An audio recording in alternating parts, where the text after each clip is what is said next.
Once again, I'm Judge Karen Diaz. I am a Justice of the Peace in San Patricio County, a municipal judge, and I'm also on the collaborative council with JSMH. So this presentation is called Help-Seeking Behaviors Among Teens Who Experience Dating Violence. Adolescent relationship abuse, also known as teen dating violence, has been on the rise for more than 3 decades. In this session, Patricia Lerma will discuss why youth will or will not disclose issues in their relationship, if they inform someone, why they choose that particular person, and how to build trust and confidence in youth seeking help. Ms. Lerma is a graduate research assistant at the University of Texas. Oh, are they Longhorns? I don't know. Rio Grande Valley School of Rehabilitation Services and Counseling. Welcome, Ms. Lerma, this afternoon. Woohoo. Yes, hopefully one day soon to be a Longhorn, but for now, I hope to graduate as a vaquera. Thank you very much. You can call me Patty. Thank you very much for being here with me. This topic is near and dear to my heart. I will go ahead and give you a little bit of background on how I came to want to research teen dating violence and why I really want to hone in on help-seeking behaviors really quickly. I've been in and out of the high school classrooms there in the Rio Grande Valley throughout several districts for give or take 10 years or so. I then moved into a role of school psychologist working with special needs students, particularly assessing for learning disabilities and also assisting a team of identifying autism characteristics for children on that spectrum. And then now I have decided that I want to embrace the role of a future practitioner, clinician as a licensed professional counselor. So that's what really kind of kicked me into gear. As I was going through teaching and school psychology during the summers, I would give back to my community by volunteering for local organizations that particularly focused on assisting with children or youth, whether they were struggling with staying in their homes, struggling in foster care systems, dealing with behavioral concerns. I started trying to give back. And so I decided that I wanted to hone in on this type of research, focusing in on teen dating violence, particularly in our region of the RGV. So really quickly, let me give you a definition of what teen dating violence is. So teen dating violence is the display of unhealthy behaviors amongst teenagers that are either in a romantic relationship, intimately involved, or dating. And some of these you're going to see are aggressive behaviors like coercion, intimidation, even manipulation, in a physical, sexual, psychological, emotional, in some cases digital manner that do result in harm or injury, psychologically, physically. Teen dating violence is common, and so some data, I know it needs to be updated. We will get into that, but the most current information I have from the CDC, this comes from the Youth Risk Behavioral Survey of 2019, indicates that among U.S. high school students, so we're talking about 9 through 12, students who reported dating during the previous 12 months, about 1 in 12 experienced physical dating violence and 1 in 12 experienced sexual dating violence. So some of the terms that I do just want to reiterate for this particular topic. So when we look at help-seeking behaviors, we want to hone in on personal. Why do they choose to go to a close friend, a best friend, or a mom, or dad, or close relative? We're also going to look into why or why not they decide not to go to a professional, like they decide not to go to report it to law enforcement, or decide not to go to a teacher, or a coach, or a social worker on campus. Some do, some don't. What are some of the barriers in doing this type of research? For example, we know that being in an abusive relationship, dealing with violence, carries a huge stigma. Also culturally, it's really still not something people want to, especially youth and adolescents, they don't want to open up about, they don't want to talk about it, they avoid it. It's normal in some cultures, hey, you deal with it in private and you don't talk about it, you don't go to anybody out in the public. So with barriers comes facilitators. So we do know in some of the research, thankfully, that when teens do decide to go forth and get help, we do see that there's positive role models. They have shared in surveys that thankfully they've seen positive role models, have had that in schools or in after-school programs that facilitate them seeking help. Also, awarenesses from different sources. So I've been following organizations, both nationally, state, and some that we have local, that I've seen that we have engaged in a lot of community awareness, a lot of health fairs, a lot of resource fairs. And so I'm seeing that awareness from different sources is helping facilitate teens seeking help for IPV. ACEs, I know that this is something that we have maybe seen across many different topics throughout the day, but adverse childhood experiences, and this is one thing I am going to hone in on when I do this research back at home with the RGV region, is the exposure to traumatic events. It seems to be, unfortunately, a fundamental basis for why later on teens do experience or at higher risk of experiencing intimate partner violence. And not only this, but long-term, going into adulthood, it impacts development, both psychologically, physically. The health outcomes at times can seem very negative, very dire. And of course, because I'm talking about students, teenagers, and even young adults going into college, because now we have early college high schools. So now we have college students, but they're 17 and 18. Their academic and work attainment is negatively impacted. One of the last things here that I have for terminology is polyvictimization. And in many cases, oftentimes, these youth, these teenagers experience multiple victimizations. What does that mean? Oftentimes in these surveys, I've seen that it's not uncommon to see physical, sexual, and psychological are the most common that seem to happen at higher rates and at the same time. So major studies, I'm going to go through this slide very, very quickly, but just to kind of pick those brains of yours or kind of get you all thinking about where I'm coming from and why I felt that this was a crucial type of research that I needed to do at home. I did do a review. And I know that we've had, in 94, 95, the academic year, there was something called the National Longitudinal Study of Adolescent Health. This is when there was a big breakthrough. If I can take you a little bit back in history, we had VOCA, and we had the act of, it was the VOCA Act that really initiated us to look into not just domestic violence as far as adults, specifically women, but we started really looking at youth and adolescents as far as that is concerned. So that initiated a lot of funding federally, statewide, to look into why are youth also experiencing issues in their dating lives. From there, we had the 95 National Survey of Adolescents. This honed in on mental health issues. 95, guys. So this research has still yet to really grow and become something that we really go to for intervention and more awareness efforts. I really like this particular one, the 2006 through 2008 Growing Up with Media. This was finally one of these particularly studies nationwide that went into technology.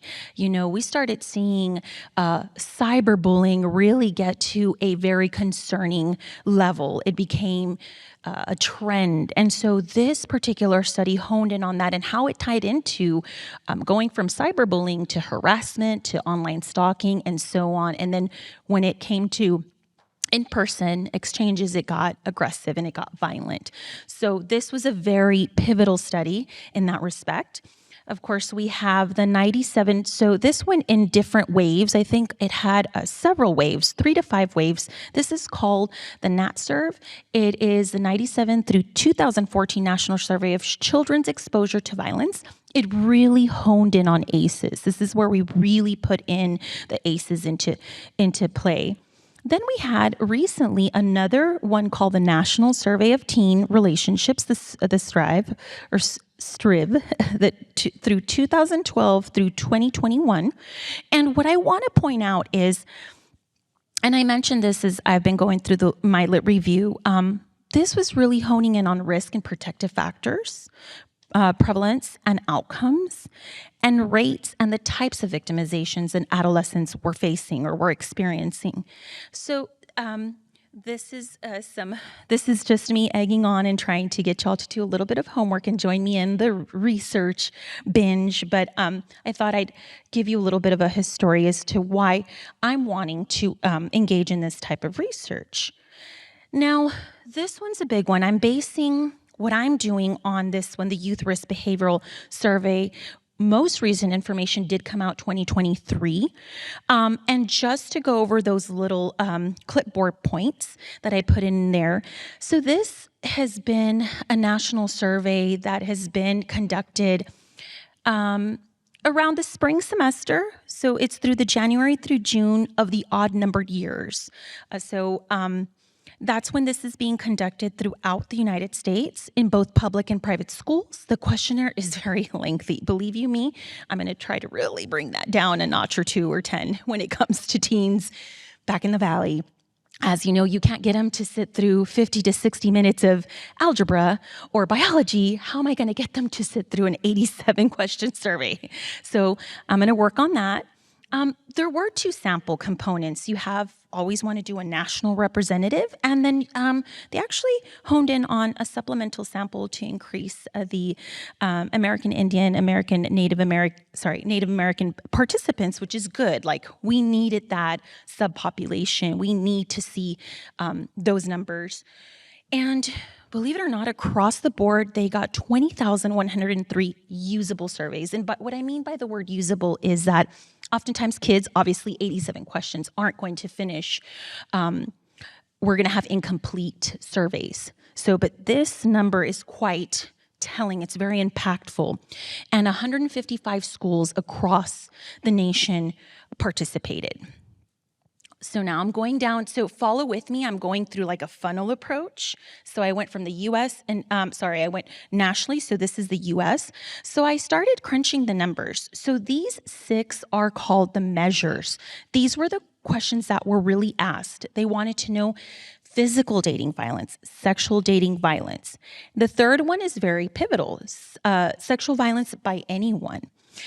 4 was bullied on school property, where you picked on. Was somebody trying to pick a fight with you? Did you have to defend yourself? 5th was electronically bullied. Yet again, the cyber bullying came into play. And measure number 6, physically forced to have sexual intercourse throughout your life. And remember, we've had, going back to ACEs, and these kiddos are about, 14, 15 till about 18, 19 years of age. So this was a very pivotal, telling measure, because you could see where childhood abuse was going to come into play, sexual childhood abuse or further was going to come into context to bring forth the information. So when I previously presented this information, I only had the percentages, but I crunched the numbers, and it's very telling how we have higher rates, a few more in the physical measure.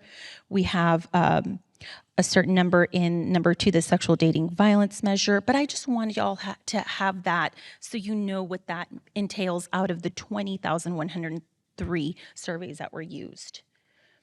Now I'm going to go to the state of Texas. Same concept, right? And I just want to take a little pause. I won't take very long. But if you look here, same 6 measures, same year, same survey. This is in the state of Texas. But for particular measures, we only have data from 2019. So now we're starting to kind of not have full participation. It's obvious that some questions students don't feel very comfortable answering, and they all revolved around sexual dating violence, right, or sexual abuse in some way, shape, or form. And now I'm getting down to the nitty-gritty, to where it's relative to some of us here. So for the Youth Risk Behavioral Survey, only 3 school districts in Texas participated. And look down over here. As of 2022, we actually have 1,207 school districts in the whole state of Texas with 20 education service centers. So why did we have such a disconnect? Why did we have such little participation? And look at how it fell. Houston was really the only school district in 2023 that had students answering this survey. In 2021, we had Fort Worth. But in 2011, Dallas was the only one and only really honed in on 3 measures. This is very difficult. I will tell you that. I will share with you, and this is a study, and I'm not going to read off of this. This is a study that was done with one of my, I don't know her personally, but she's, I'm thinking physically, right down a college over from me. Miss Gabriela Ontiveros is this was when she was a master level student with our psych department. This was her study, teen dating violence in a sample of high school students in the Rio Grande Valley. This study was in 2019. I will tell you, I have scoured, I've looked, I've asked. This is the first study that was ever conducted in our region pertaining to teen dating violence, the first ever of its kind. This is the only one I'm going to be able to reference and cite from our student population, from our demographics, that ought to tell you that this is a serious issue that is not being given enough attention, right? This is a serious concern. And in her study, she actually focused with a small little city called FAR. I don't know if any of y'all are aware. Yes, it is in Hidalgo, Texas. But PSJA, it's a trio, 3 cities, FAR, San Juan, Alamo. But she did actually get 220 participants, which is big for 3 high schools. And we saw, if you look after, let's see, mid-paragraph, I will read this one. Rates of male and female physical abuse perpetration and victimization were similar, although females, get this, reported significant higher perpetration and males reported higher victimization rates. Regression analysis indicated, I'm throwing out the stats, that females exposed to interparental violence reported higher rates of overall TDV, teen dating violence, perpetration, and physical abuse perpetration. This is big because it's oftentimes we hear that the males are the perpetrators and the females are victimized, right? And oftentimes, yes, in most national surveys with a national norm reference sample, we'll see that. But this was very interesting that in a region where culturally, right now, let me have you think of culturally speaking, we have something called machismo. And we often see that males are the aggressors. But this takes into consideration that this young lady, Ms. Ontiveros, this researcher, looked at particularly interparental violence. So she did ask students, have you experienced ACEs in your childhood? And not only that, did you view or did you experience your parents or your guardians fighting? And that was big. And oftentimes, so with respect to males, a lot of things that are also really pushed now, I do hear, you don't hit a woman. You don't, and we do still tell our boys, our young men, you do not, she can be, spitting at you, kicking at you, throwing things at you, but don't you dare lift a hand. Things are changing. We have had cases that I've heard, because I'm a college student, where females, young ladies, have faced prosecution for being the perpetrator, victimizing their partner to an extent that they cause their male partners to commit suicide. I've seen a few cases, and they did make national headlines. I can always find those for you and update this PowerPoint so you can reference those. But things are changing in the legal world. Women are being held up to these legal standards of having to face consequences for what used to be males usually getting all the punishment. But unfortunately, with that said, usually we still are seeing, in most cases with particular measures, that it is oftentimes more women or females or young ladies that are getting the tougher part of this, of the abuse. So let me go back regionally and put this into perspective of what I'm going to face. I want to bring you into my world, into my region. I was lucky enough to find this information. So the Rio Grande Valley is comprised, as far as the educational services is concerned, and this is going to be my challenge trying to get into the school districts. We service 8 counties. They're so I'm going to focus in on the upper, lower, and middle. So I'm going to do Star, Hidalgo, Cameron, and Willacy. But we do have 8 counties, and really, as a researcher, it's just the fact that distance is going to be a little bit of an issue for me. But if I can get research assistants to help out, I'm gonna bring those on board. But I wanted you to see our enrollment by ethnicity and race. I honed in on we are 96% Hispanic, but you can see the American Indian, Alaskan Native population. We do have a 0.06. We do have some a 0.47% of Asian. We do have 1.39% of Black African American population.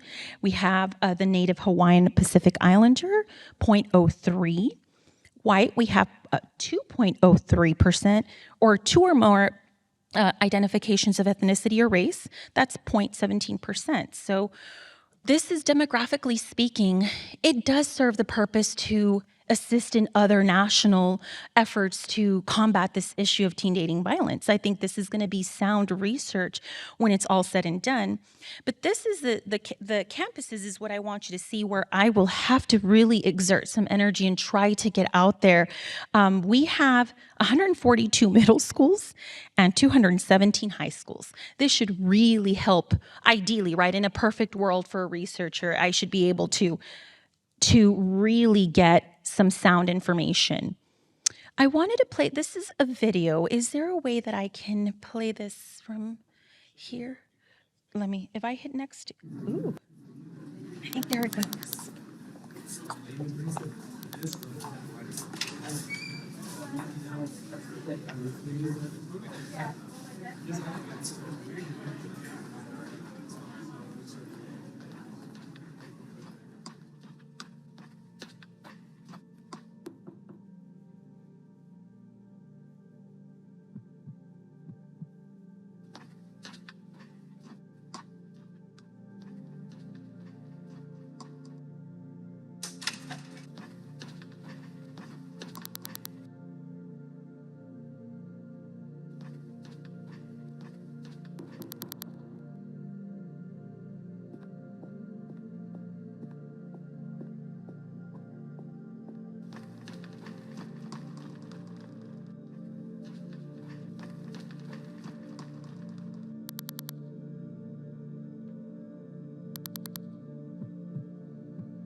Your call has been forwarded to...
Okay, so thank you for being patient and watching and following through. So if you noticed at the very beginning, it was titled Anywhere But Home. I have to say I am a graduate of McAllen ISD Options at Lerma Academy. This particular school is very unique. It's considered, it falls under an alternative, but not for what you all think, behavioral. It's not your disciplinary a type of alternative. It's actually like a second chance high school, which is really what it gave me, a second chance. So this particular group, I want to give a big shout out. As you saw, one of the hotlines that was referenced there was the Texas Council on Family Violence. They have done some amazing work to come down to our area, particularly in Hidalgo County in the RGV, to initiate what is called the Young Hearts Matter campaign. I know Ms. Gloria Aguilera Terry is amongst us, not here in the room, but she has been a huge, what I call, and I'm going to coin this term and trademark it, a purple pioneer, right? Because our color for our DV is purple. But I don't want to get too far away from the topic at hand. Our youth are becoming more engaged and involved in what is called awareness, teen dating violence awareness.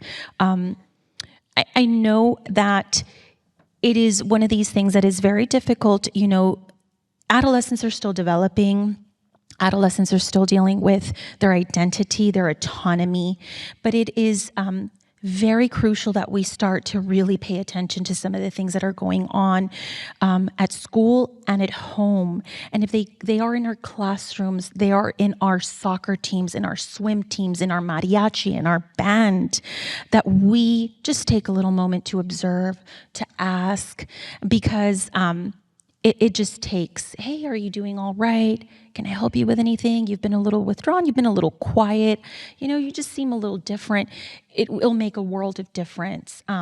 So I thank you for watching this video. I wanted just to kind of give you an idea of, sometimes I know this was after school and some teachers really aren't always available, but some of us are. And for those of us who hang out, grading papers or doing extracurriculars, just give a little glance and, you know, try to take a moment to say, hey, can I help you with anything? Is there anything I can do? Do you want to talk? Or can I, you know, help you out?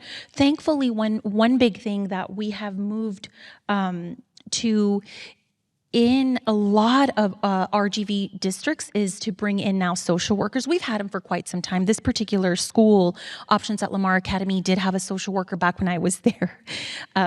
In 2000, 2001, 2002, that was when I'm giving you all my age, but I have no issue with that. And it really made an impact. It really made an impact going through and experiencing some of the things that I was going through as a youth, as an adolescent. And so it's brought me to this point. So I'll continue with wrapping up my presentation with a few more details as to what I want to engage in for the next few months, the next few years, as I move on from PhD student to hopefully lecture very soon, and working more with youth in nonprofits and such.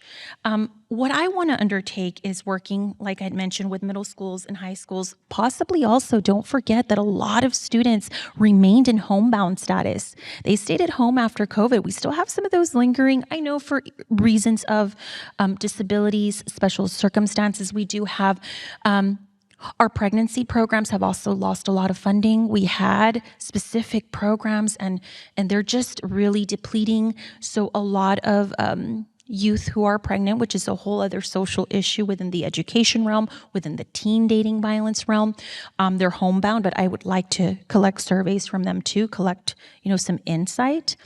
I will focus on Star, Willisey, Cameron, and Hidalgo County, as I had mentioned earlier. And these are just some surveys.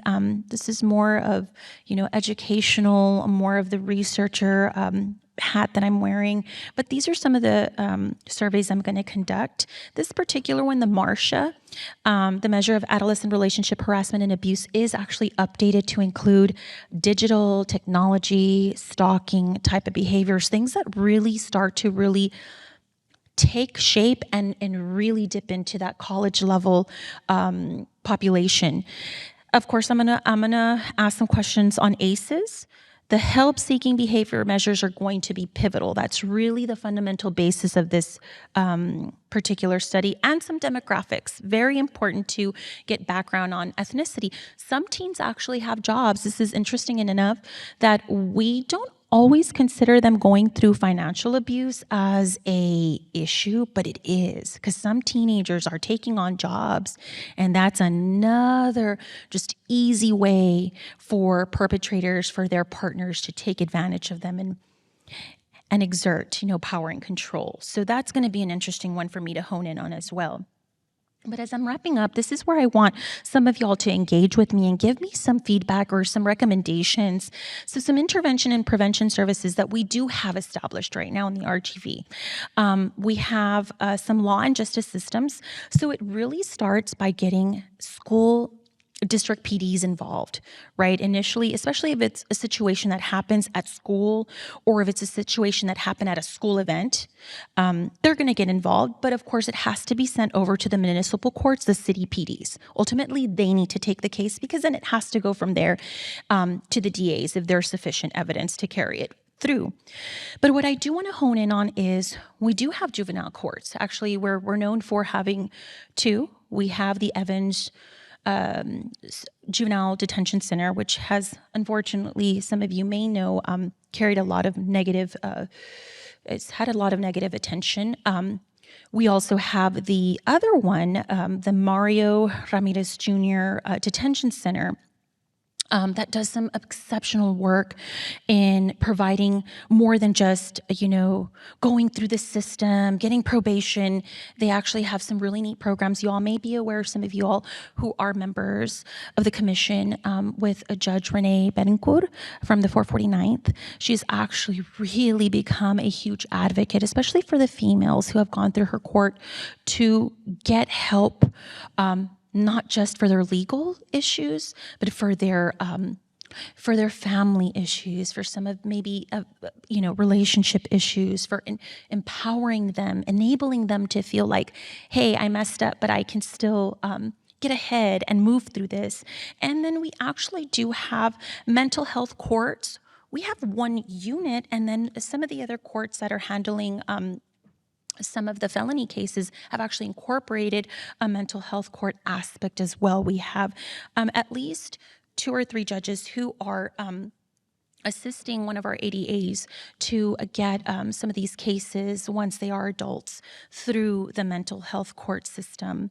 So this is where you all can maybe give me some feedback or some recommendations as far as how to incorporate better networking, facilitating better support, especially for teens who are already finding themselves in the justice juvenile system, and how to improve on that. So we'll talk in a little bit. I'm going to wrap this up so we can have more time to speak more freely.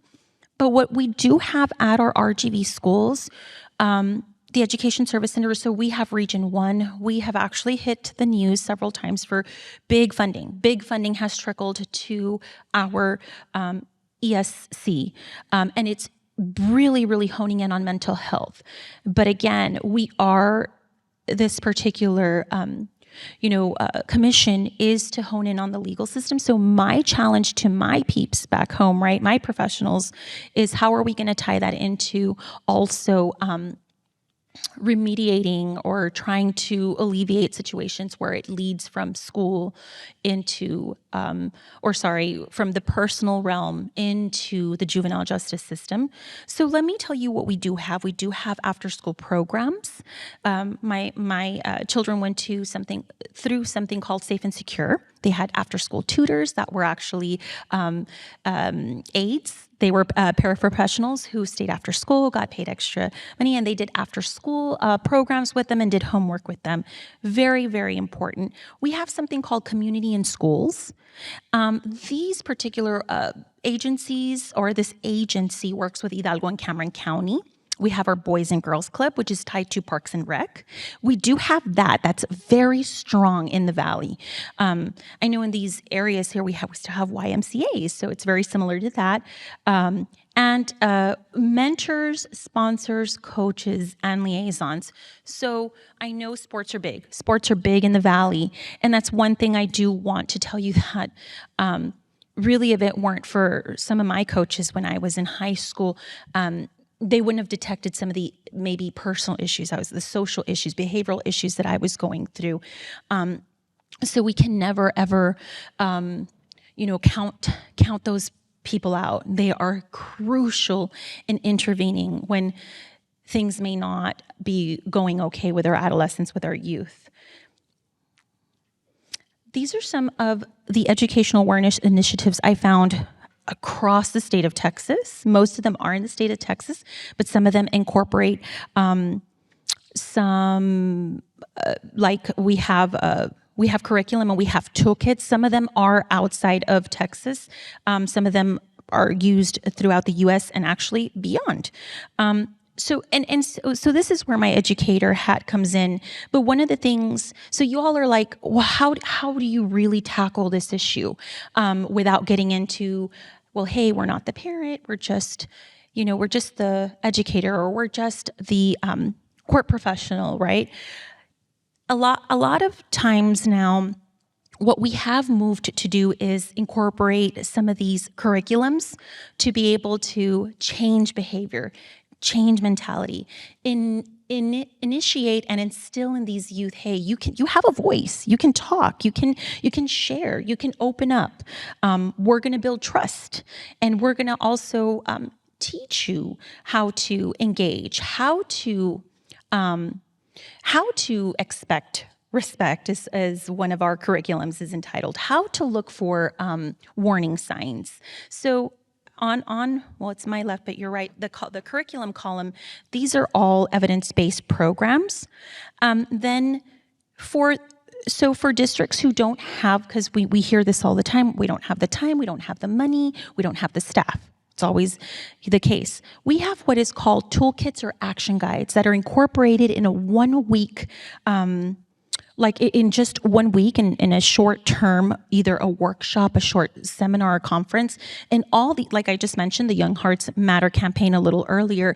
These are quick, short activities or events or campaigns that can quickly get the word out, have an impact, plant that seed, and then you kind of put it on the youth to kind of build on what they've learned in a week, to start to, hey, I need to voice something. I need to bring attention to this. I want to tell my story. I want to seek help. So these are some of the initiatives that I found. There's many more. Now the part that we really get down into the nitty-gritty, teen dating, violence, and mental health. So I put this in 2 different categories so you could just see the extent, how deep this issue can impact. And this is a lot. If this is a lot for us as adults to handle, it is definitely that much more impactful and detrimental on youth. The physical aspect, we see there's been high cases of self-harm, self-injury. We've seen eating disorders, lack of self-care, or somatic symptomology, emotions, as we have heard from other situations, some case scenarios, other professionals have shared. There's a lot of anger. This is where some of them end up, unfortunately, acting out, lashing out, harming other people inadvertently from having experienced dating violence. They suffer from self-esteem issues, self-blame, shame, embarrassment. Here's where some of us social workers, some of us that are mental health professionals, psychologists, psychiatrists really need to look into post-traumatic stress, depression, anxiety. Suicide is one of those big ones that really come into play. especially with youth who don't know how to handle being in a destructive, abusive relationship, the stress of it. And also, again, it impacts their identity. And socially, here are some of the concerns also that come into the legal realm. They start to lie, they start to hide things, they engage in criminal behavior. Bullying starts to occur either in person or through technology. Drug use, and engaging in unprotected sex, and you know that could lead to health concerns as well. I wanted to share with you the laws. Some of us will perk up judges, lawyers, police, personnel, and such, liaisons. So teen dating violence laws across the United States, here's the impact. As of fall, and I looked this up, 2020, there are 38 states that have at minimum one law, at minimum. So we're good, 38. And 13 states that do not have any mandates. This includes the District of Columbia. So how many of them are doing prevention education? All 38 states address prevention education with some regard, with 29 requiring and 9 encouraging these efforts, right? Defining TDV, so that's just giving a definition of it. This is where we need a little bit of work. Fewer than half of the states with a law, the ones that do have a law, 15 out of 38, which is 39.5%, actually do define what teen dating violence is. We do have district-wide policies. Fewer than half of those with laws, which is 14 states, require districts to develop a district-wide policy addressing TDV. Funding. 10 states dedicate funding specifically for violence prevention programs and policies, so we need to get on the ball with that.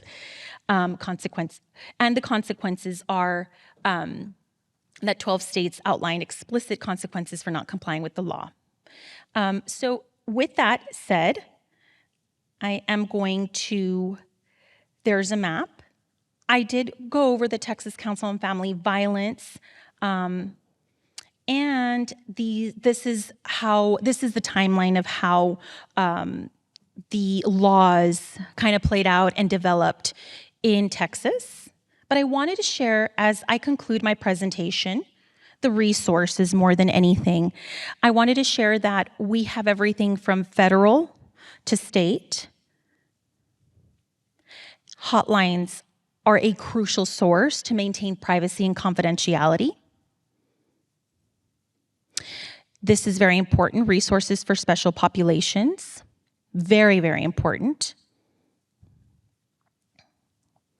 And of course, I will provide my information so you all can get some more information as far as the work that I'm doing in our region. Thank you very much.